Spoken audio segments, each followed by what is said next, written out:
ఏంది సాబ్ ఎప్పుడుగా పప్పుచారన్నమేనా? ఇగో ఇది జుర్రి రెస్టారెంట్ లెక్క తెల్లటి వైట్ సాస్ పాస్తా తింటే గింతే కథం మల్లా ఫిదా అయిపోతారు. ఇక ఆలస్యం చేయకుండా ఎట్లా చేయాలన్నా వీడియోలోకి పోదాం. ముందుగాల గిన్నెల నీళ్లు పోసి పాస్తా గాలను ఉడకబెట్టుకోవాలి. అందులోనే జరంత ఉప్పు సుక్క నూనె వేసుకుంటే పాస్తా గాలు కొట్టుకోకుండా అదే అతుక్కోకుండా విడివిడిగా బయటకు వస్తారు. ఇక పాస్తా ఉడికేటాళ్లకు మన వెజిటేబుల్స్ కట్ చేసి పెట్టుకోవాలి. నేనైతే ఇక్కడ బ్రోకలీ, బేబీకార్న్, క్యాప్సికమ్, మష్రూమ్ తీసుకున్నాను. ముందుగాల ఈ బేబీకార్న్ బ్రోకల్ని ఒక 2 నిమిషాలు దాంట్లో ఉన్న క్రంచినెస్ పోయే వరకు ఉడికించుకుంటే సరిపోతుంది. ఉడికించుకొని పక్కన పెట్టుకోవాలి. ఈ లోపల మన పాస్తాగాలు ఉడికిపోయి ఉంటారు కదా, మరీ మెత్తగా అయ్యే వరకు ఉంచకుర్రి. కొంచెం గట్టిగా ఉన్నప్పుడే వడగట్టి పక్కకు పెట్టుకోండి.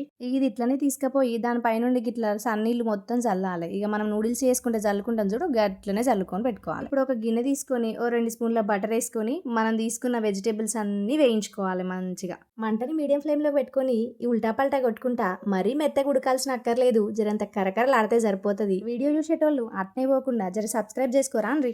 ఇక ఇవి కొద్దిగా వేగినాక దీంట్లకు 1 స్పూన్ ఉప్పు, 2 స్పూన్ల ఒరేగానో, కొన్ని చిల్లీ ఫ్లేక్స్ వేసి మంచిగా పైకి కిందికి కిందికి పైకి అనుకుంటా ఓ 3 నిమిషాల పాటు వేయించుకోవాలి. ఇక చూసిండ్రు కదా మళ్ళీ దీంట్లో నీళ్లు చూసిండ్రా ఎట్లా గుంజినే, గట్ల గుంజేదాకా వేయించుకొని ఇక స్టవ్ ఆఫ్ చేసుకొని పక్కన పెట్టుకోవాలి.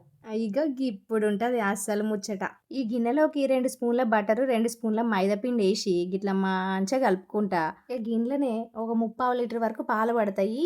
పాలు కొన్ని కొన్ని పోసుకుంటా గిల కొట్టుకుంటా మంచిగా కలుపుకోవాలి. మొత్తం ఒకసారి పోయొద్దు, కొంచెం కొంచెం పోసుకుంటా మంచిగా కలుపుకోవాలి. చాలా టైం పడుతుంది. ఉండలు కట్టద్దు బిడ్డ, మెల్ల మెల్ల కలుపుకోవాలి. మళ్ళీ చెప్పలేదు అనుకుంది. ఇక ఇదంతా ఎందుకు చేస్తాను అంటే గిదే మన వైట్ సాస్. మళ్ళీ ఈ సాస్ చిక్కగా జారుడుగా రావాలి. ఇక ఇట్లా పాలు కొంచెం దగ్గర పడ్డాక ఇంట్లోకి 1 కప్పు వరకు చీజ్ తీసుకొని మంచిగా మళ్ళీ కలుపుకోవాలి. మళ్ళీ కొద్దిసేపు ఇట్లా కలుపుకున్నాక దీంట్లోకి ఇక ఒరగానో గదే ఆకులే ఉంటాయి కదా, ఆ పౌడర్ ఉన్న చిల్లీ ఫ్లేక్స్, ఇక వీలైతే కొంచెం మిరియాల పొడి మంచిగా వేసుకొని ఇక చిక్కగా అయ్యే వరకు కలుపుతూనే ఉండాలి. ఏమంటారు దోస్తులు? ఇగో చూస్తుండ్రా, ఎప్పుడు బయట హోటళ్లలో వందలు తగిలేసి తింటారా ఏంది? ఇగో చూసిండ్రా, ఇట్లా చేసుకొని మంచిగా తినుండ్రి. వీడియోలో కనిపిస్తుంది కదా, ఇక చూసుకోండి ఎట్లా చిక్కగా మంచిగా అయిందో. గిట్లా అయ్యే వరకు మంచిగా కలుపుకున్నాక ఇక మనం ఇప్పుడు దీంట్లోకి వేయించి పెట్టుకున్న కూరగాయ ముక్కలు ఉన్నాయి కదా, వాటన్నిటిని వేసుకొని ఇక కొంచెం పాస్తా కూడా వేసుకొని మెల్ల మెల్లగా కలుపుకుంటా అన్నీ వేసుకొని కలుపుకోవాలన్నట్టు. ఒక్కసారి కలవదు కాబట్టి కొంచెం కొంచెం వేసుకుంటా మొత్తం కలిసేటట్టు మిక్స్ చేసుకోవాలి. 5 నిమిషాలు ఇట్లనే కలుపుకుంటా స్టవ్ మీద ఉడకబెట్టుకున్నాక జరంత చీజు మళ్ళీ మీదకి వెళ్ళి చల్లుకోవాలి. మళ్ళీ ఒక 3 నిమిషాల పాటు స్టవ్ మీద అట్లనే ఉడికించుకున్నామంటే వేడి వేడిగా ఆహా మన వైట్ సాస్ పాస్తా రెడీ అయిపోతుంది. మీరు కూడా మీ ఇంట్లో గిట్లనే ఈ వైట్ సాస్ పాస్తా చేసుకొని తినుండ్రి. నిజంగా తింటే కిక్కు మామూలుగా ఉండదు. మరి ఇక చూసి రైట్లున్నదో మస్తు ఈజీ అనిపిస్తుంది కదా.